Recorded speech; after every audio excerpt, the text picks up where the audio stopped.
Arsenio Hall didn't just revolutionize late-night TV, he shattered the mold, but the cost of his success would prove to be a steep and unexpected one. But behind the iconic woof woof chants and star-studded guests lies a story of Hollywood feuds, political backlash, and a shocking decision that changed his life forever. If you thought Arsenio Hall's career was a clean climb to the top, think again. From groundbreaking moments to controversies that still make headlines, like his explosive interview with Louis Farrakhan, this is the story of how Arsenio changed the game and why it came at such a steep cost. Most people think Arsenio Hall disappeared from Hollywood because his late-night show tanked in the ratings. But that's only part of the story. When the Arsenio Hall show premiered in 1989, it was an instant hit. Targeting a young, diverse audience, Arsenio brought energy and guests that mainstream late-night had ignored, from Tupac to Bill Clinton's now iconic saxophone performance.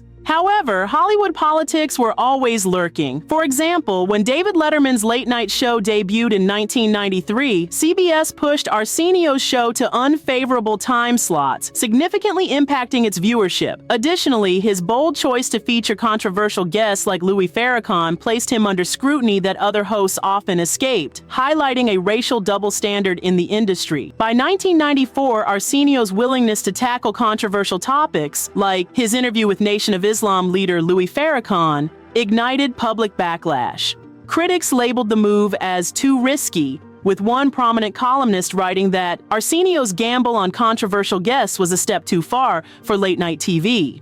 Advertisers, wary of the backlash, began to distance themselves from the show. Ratings slipped and rumors swirled that the Farrakhan episode played a role in the show's cancellation. But was that the whole story? Here's where it gets interesting. Arsenio's choices didn't just challenge the norms of late-night TV, they outright defied them. At a time when late-night hosts played it safe, he booked guests that others wouldn't dare touch. The Farrakhan interview was a defining moment, sparking controversy due to its timing amidst racial tensions and Farrakhan's polarizing reputation. Critics accused Arsenio of giving a platform to divisive rhetoric without adequately challenging it, while supporters praised his courage to host an open dialogue. Critics said he didn't press Farrakhan enough, while fans argued it was a bold move to open dialogue.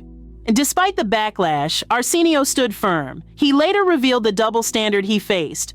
Other hosts interviewed Farrakhan without incident, but Arsenio's race and style made him an easier target for criticism. The fallout wasn't just about ratings, it was about Hollywood's discomfort with a black host pushing boundaries. For instance, Arsenio's decision to book guests like Louis Farrakhan led to intense scrutiny from industry insiders who questioned whether such bold moves were appropriate for late-night television. Networks and sponsors were uneasy with his unapologetic approach to diversity, further isolating him in an industry that preferred safer, more traditional programming. What most people don't realize is that Arsenio's exit from Hollywood wasn't just about his show ending, it was personal. In 1998, Arsenio became a father, and he made the rare decision to step back from the spotlight to raise his son. In Hollywood, where careers often hinge on constant visibility and momentum, this move was almost unheard of. By prioritizing fatherhood over fame,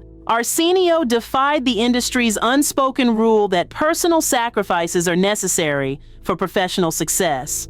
"I didn't want to miss a moment," he said in interviews. While this move was celebrated by some, including fans who admired his dedication to fatherhood, Hollywood wasn't as forgiving. Industry insiders viewed his departure as a career-ending gamble, and networks quickly shifted focus to other rising stars, contrasting sharply with the public support he received. Arsenio's absence made it harder for him to reclaim his place when he eventually returned. Was he punished for putting family first in an industry that values relentless hustle? Consider this. During his hiatus, Hollywood moved on, prioritizing fresh faces and new formats over established stars like Arsenio. His decision to step back didn't just pause his career, it redefined how the industry perceived him.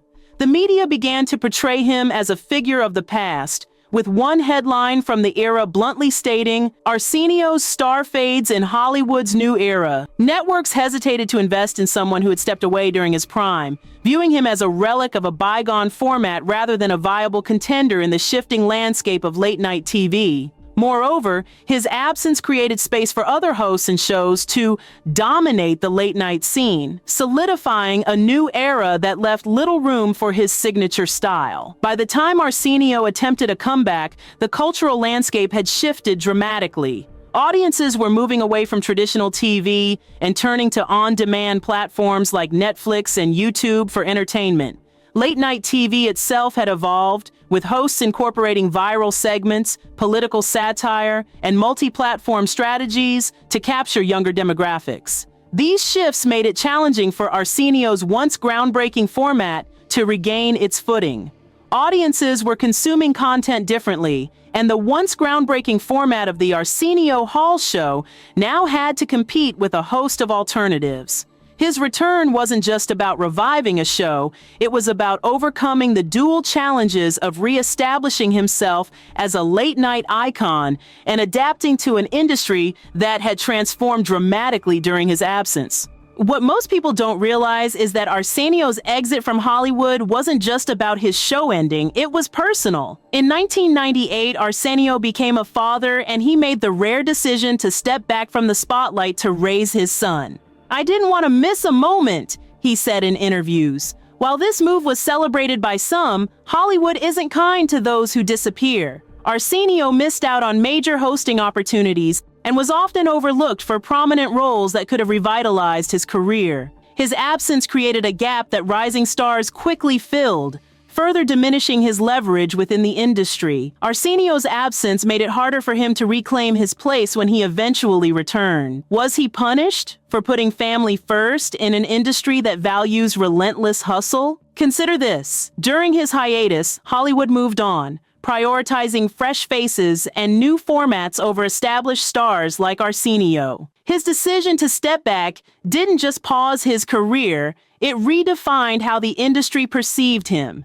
The media began to portray him as a figure of the past, with headlines like "Arsenio's Legacy, a star dimmed by absence," suggesting that his time had passed.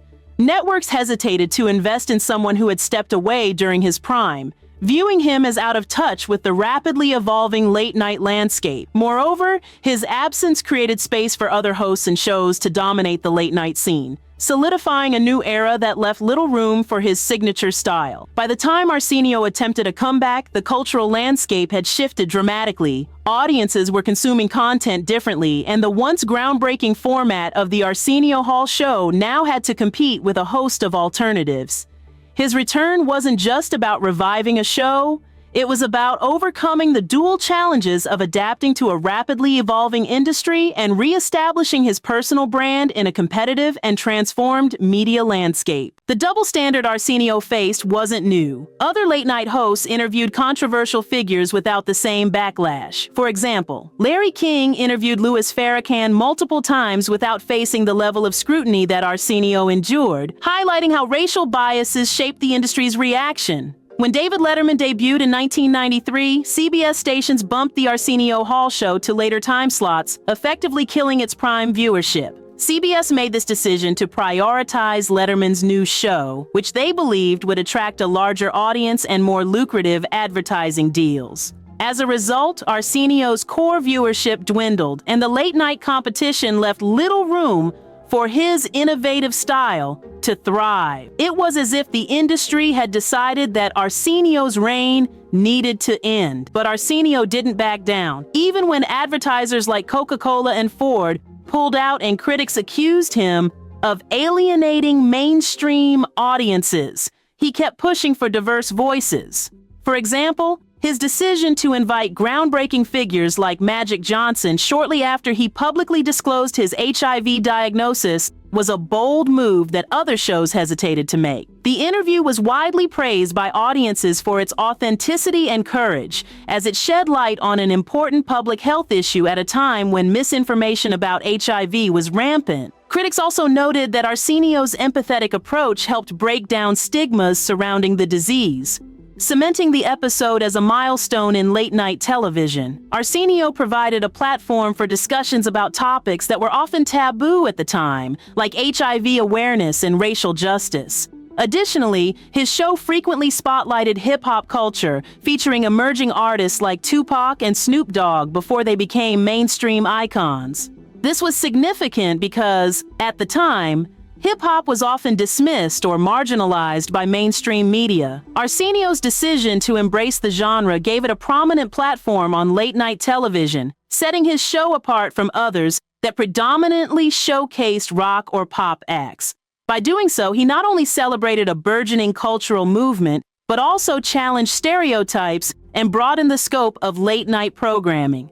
This was unprecedented in a late-night landscape dominated by rock and pop acts. Arsenio wasn't just a host, he was a cultural force, making space for conversations and representations that other shows ignored, ultimately paving the way for a more inclusive media landscape. Arsenio Hall isn't just a name in late-night history, he's a trailblazer who paid the price for breaking barriers, such as being the first Black late-night host to bring hip-hop culture and socially charged topics into mainstream television, challenging the traditional norms of the genre. From his fearless interviews to his personal sacrifices, Arsenio's story is one of resilience and reinvention. His ability to transition from a trailblazing late-night host to a devoted father, and later attempt a comeback in an industry that had evolved drastically, underscores a unique determination. These personal sacrifices shaped his public image, portraying him as a figure who valued authenticity and integrity over fleeting fame. Hollywood may not have always given him a fair shake, but his impact is undeniable. From breaking racial barriers as a Black late-night host to pioneering the inclusion of hip-hop culture and socially charged discussions on mainstream television. So what do you think? Did Arsenio get the respect he deserved, or was he set up to fail? Let me know in the comments, and don't forget to like and subscribe for more untold stories like this one.